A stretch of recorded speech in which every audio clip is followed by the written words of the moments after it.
Bernard, on termine avec Peugeot.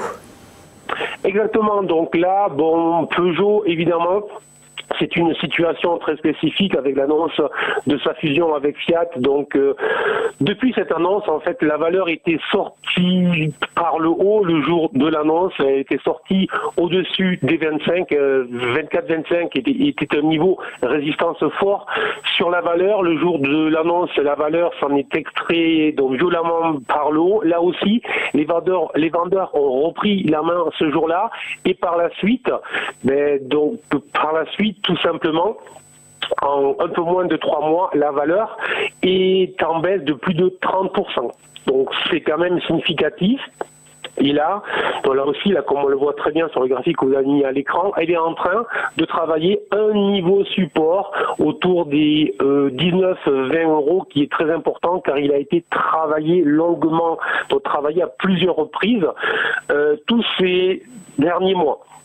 On sait aussi que le secteur automobile traverse une crise structurelle sérieuse qui est quand même inquiétante à bien des égards. On a une annonce ce jour avec la forte baisse du dividende de Daimler qui ressemble quand même à s'y méprendre très fortement, un avertissement sur résultat, et ceci donc en dépit de ventes records. Ainsi, on se rend compte que lorsqu'une entreprise a un PER très peu cher, il peut soudain devenir très cher très rapidement. Donc pour en revenir à Peugeot, sous ce support, quand même une forte méfiance. Tous nos indicateurs sont plutôt passés vendeurs. Alors c'est vrai qu'aujourd'hui, la valeur nous fait un joli rebond de 2,5, donc support, les acheteurs se présentent, donc c'est plutôt une bonne chose, mais on va dire que moi je vais rester très méfiant entre le niveau des 21 et le niveau des 18,5. C'est une zone neutre.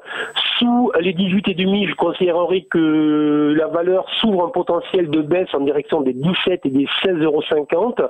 Au-dessus des 20,5, 21, à ce moment-là, le support aura joué son rôle et l'on pourra regarder vers les 23, 23,30.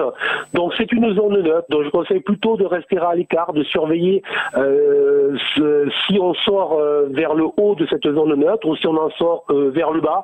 À ce moment-là, ce sera un scénario un petit peu sombre pour le titre en cas de sortie vers le bas.